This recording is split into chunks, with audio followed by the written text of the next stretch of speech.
Welcome to the Unabridged podcast. I'm Ashley. And this is Jen. Join us for bookish episodes and check out our website, unabridgedpod.com, where you can find lots of new bookish content to grow your TBR. Sign up for our newsletter to find out more about online book discussions and upcoming events. Find us on Patreon for extra unabridged content. Join us on Instagram and Facebook at unabridgedpod and message us there or see our website to get plugged into the Unabridged community.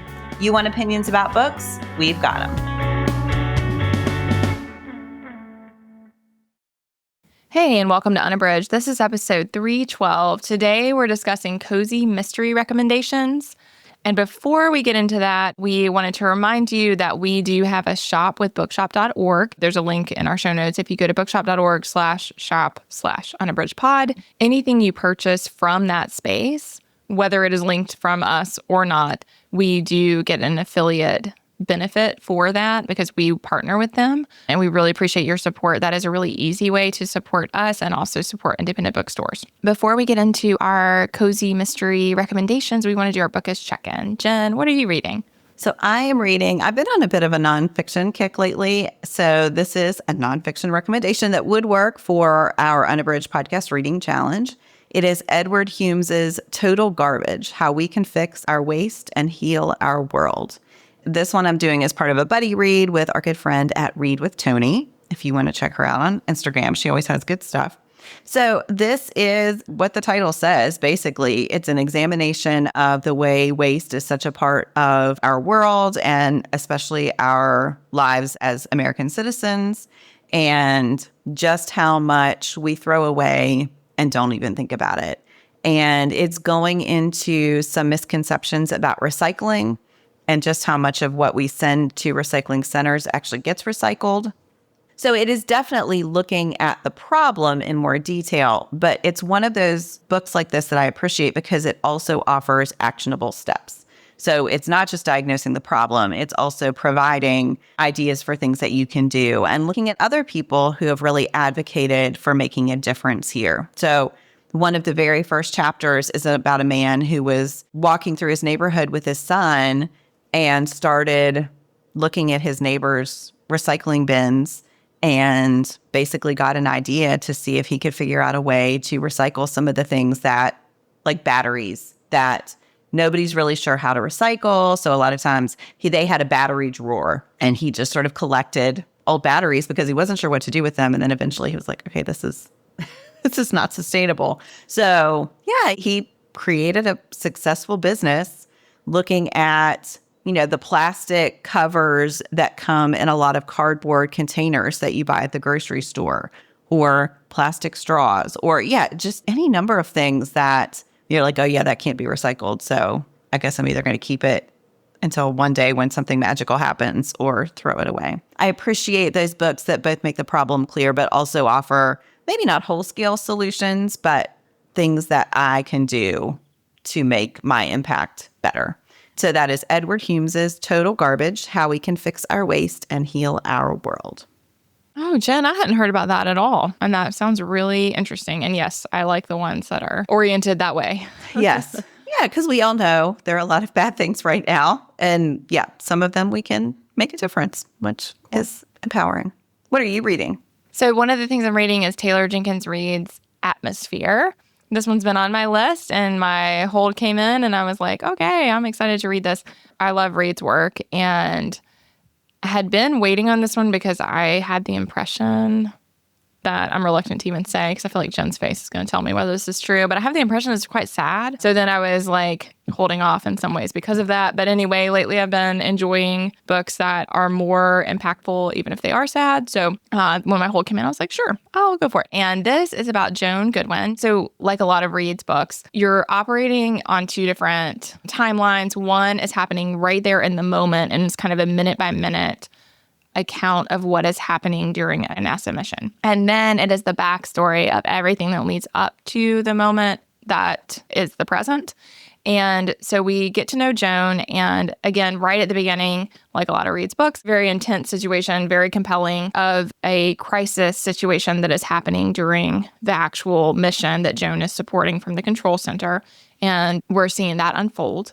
And then we're discovering how Joan became one of the people working in Houston's Space Center and how she got to be part of that. And this is set in 1980. So this is when women really had not been represented at all. All of this obviously is very timely right now with Artemis 2 and looking at that mission and everything that's going on now and the way that things have changed and how exciting that is. But I did not know about the synchronicity of this when I started because I'm not keeping up with a lot of the news. And so I was like woefully informed, and we're recording a little early. So Artemis 2 is like just now. They just got back to Earth.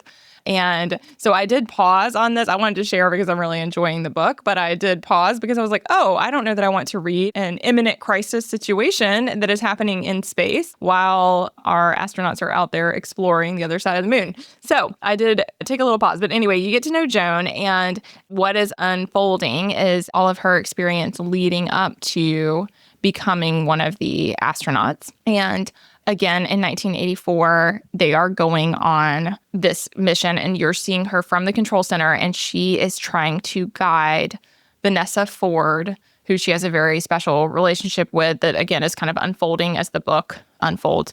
But she is trying to guide her. She is the one who is communicating between the Earth base and the shuttle, and she's trying to communicate step by step what to do in this very extreme crisis situation. So I am very captivated, and I am, now that Artemis 2 is back and the astronauts are doing well, I am ready to dive back into this one because it really sucks you in. So again, that is Taylor Jenkins Reid, Atmosphere. Yeah, I will not say anything to give away anything, but I love that book. I just think she is such a marvelous storyteller. And yeah, I always get swept away by her writing and just the way she has of developing characters within these interesting settings. It's a good one. Well, today we wanted to share some cozy mystery recommendations with you. I feel like neither of us read tons and tons of cozy mysteries, I don't think. Whenever I do read them, I really enjoy them. So I'm looking forward to sharing one. And I am always looking for new recommendations also because I do think they're fun. Jen, what's your recommendation for this? My recommendation is Alexia Gordon's Murder in G Major. And this is the first in a series. It is the only one in the series that I have read. So it centers on Gethsemane Brown, who is a classical musician whose life is falling apart. She had a job that she thought would be great for her career, that she thought she was going to get. And then through unfortunate circumstances, someone else got it. Her boyfriend broke up with her. She feels like she is a constant disappointment to her family because her siblings are successful in more traditional fields. And so she feels like her family really looks down on her because she has gone into the arts. And an opportunity opens up for her in Ireland.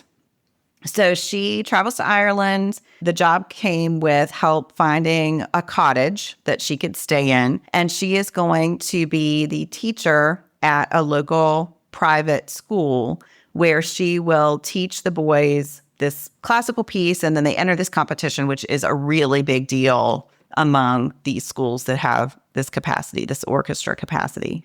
When Gethsemane moves into the cottage, the person who owns it, who tells her that there have been rumors that there is a ghost in the cottage. The cottage belonged to his relative, Eamon McCarthy, who was an incredibly successful composer and conductor of classical music. And he died tragically years ago, like a decade ago. His wife fell off a nearby cliff.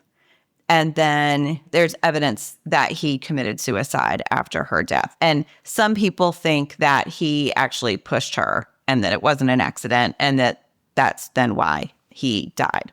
So Gethsemane spends her first few days getting accustomed to the new job. She goes to the school. She meets her students. There are some interesting relationships there. And a lot of the boys are facing some prejudice based on who they are and where they come from, which is something Gethsemane herself has faced. She is a Black musician in a field that has been known to be racist or has been known to be biased in some ways. And so she really wants to stick up for the kids who are facing similar biases that are coming through no fault of their own. That whole part I found to be really engaging. I loved the boys who are part of the orchestra and watching her develop those relationships with them. She knows that one of their relatives is a bigwig in the United States in orchestra and classical music. So she's thinking that maybe this job could be a stepping stone to something else, but she also wants to do a good job while she's there. She returns to the cottage at one point and discovers that there is indeed a ghost and that it is Eamon. And he wants her to investigate the circumstances of his death and his wife's death because he is convinced that the police at the time did not do a good job investigating what happened to them. And the main investigator was someone who had a grudge against him. And so he just thinks they wrote it off to kind of get it off their plate quickly. And he's convinced that there's more to the story and that there's proof out there that he is innocent. And Gethsemane at first is reluctant, but eventually, of course, agrees, because this is a cozy mystery, to investigate on his behalf. So it's really, really fun. This is the first cozy mystery I've read where there is a supernatural element. And so I wasn't sure when I picked it up if I would like that. But I think that Gordon deals with that really well. And Eamon is a great character on his own. He is quirky. He's a little bristly about some things. They have this connection with classical music that is interesting to see, and that comes into play with Gethsemane's job. So, yeah, I really enjoyed all of the elements of it and the way that Gordon weaves them together to create a compelling novel. So I think I will probably continue with the series. This book was adapted, though I have not watched the adaptation yet. So that's on my list to watch as well. So yeah, that is Alexia Gordon's Murder in G Major. Wow, I hadn't heard anything about that. And I'm surprised, since it's adapted as well, that it hadn't come across my mind. But my book club chose it, and it was because the reader of the audiobook is actually local. Okay. And so one of my fellow book club members knows her and suggested it. So yeah, it was a great pick. I don't know if the adaptation has helped its sales at all because, I don't think it's been talked about much, but it's really good. Yeah, that sounds good. That's really fun. A lot of moving parts, it sounds like. Yes, that's cool. For sure. All right. How about yours? What would you recommend, Ashley? So I came across this one thanks to Libro FM and their ALC program. And it is The Murder of Mr. Ma. And the authors are John Shin Yen Nay and S.J. Rosen. And this one also is the beginning of a series. It's the only one I've read. And the series is Dee and Lau, and this is number 1. And it has two.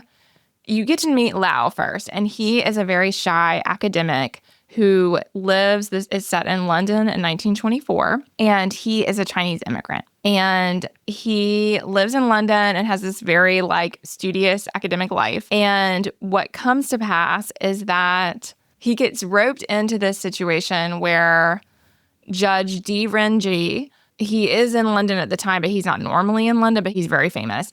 And he is in London, and what comes to pass is that he has gotten arrested. And someone comes to Lau and convinces him to switch places with Dee in prison. And is like, they're never going to notice because they are so bigoted and racist, and they are not even going to be paying any attention to the fact that it is you instead of him. We're going to do these things, change your clothes, and you both speak Mandarin. No one's going to notice. And he reluctantly agrees to this ridiculous premise. But because of that, he gets swept up into this whole situation that is unfolding, where there's been this murder that has been committed, and Dee is trying to figure out what has happened, and Lau becomes involved in trying to help.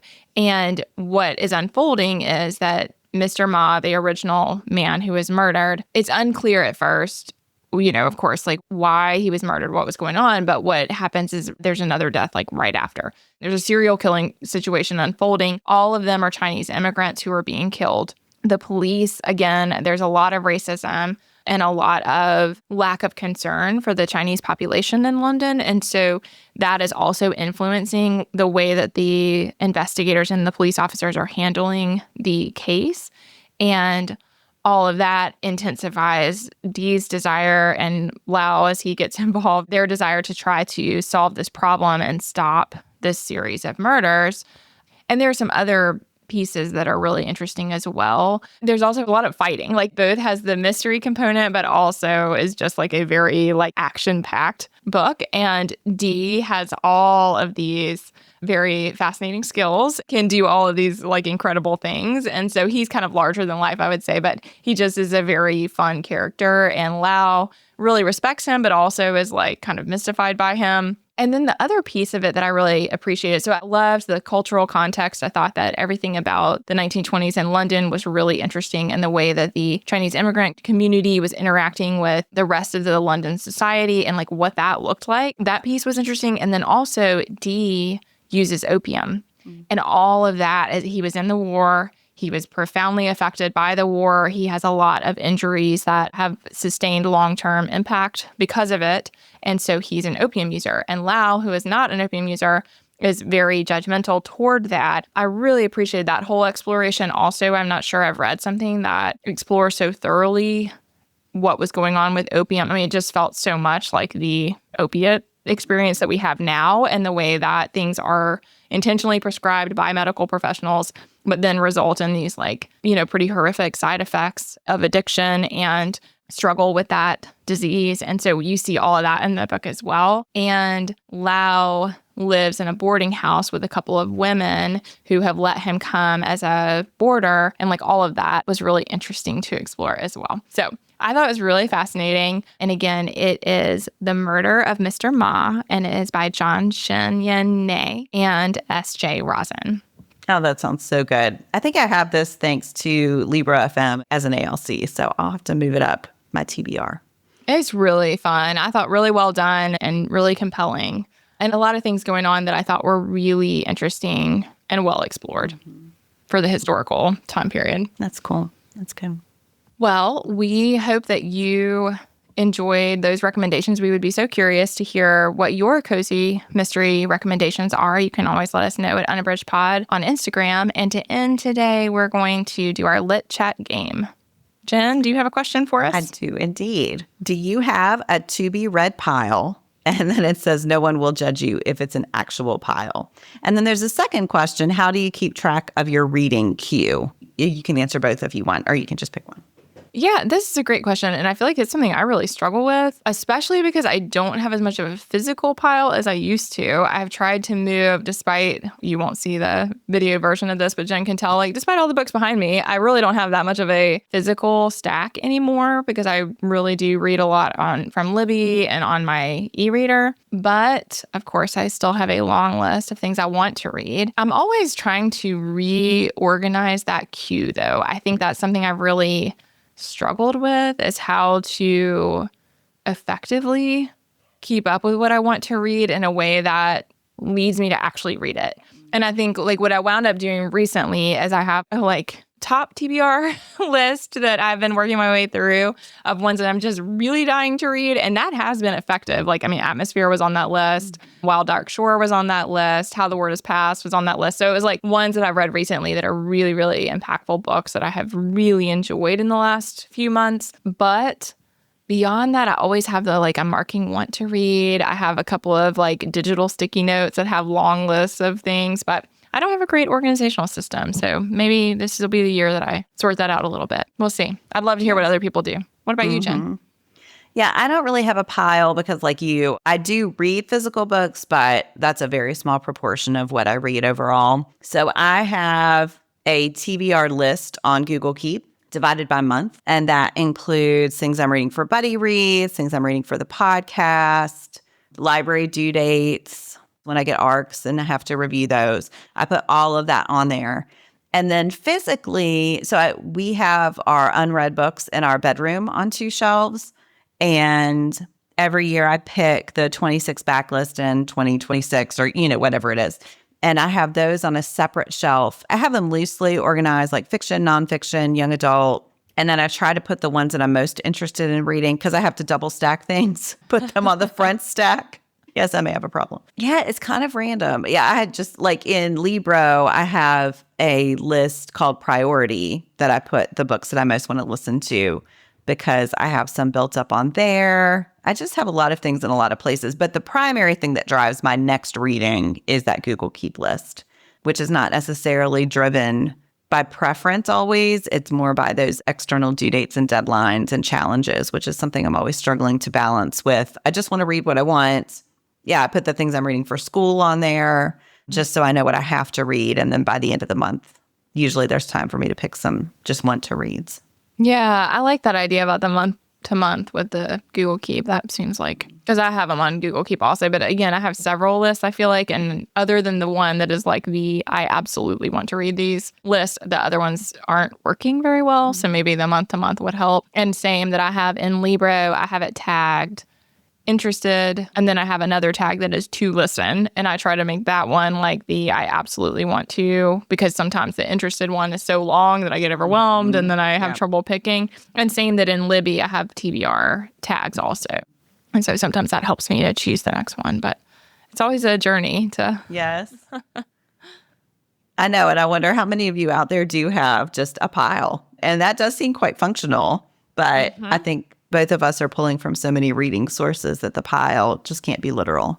Yes, I feel like I was way better at it when I had a physical pile. And now since then, it's felt a lot more haphazard. And that's something I've definitely been thinking on the last couple of years, because if I don't have a strategy, then whenever I finish my e-reader book, I'm just grabbing whatever I find on Libby, which doesn't help me to really get to the books that I most want to read. So yeah, I'm looking for new systems.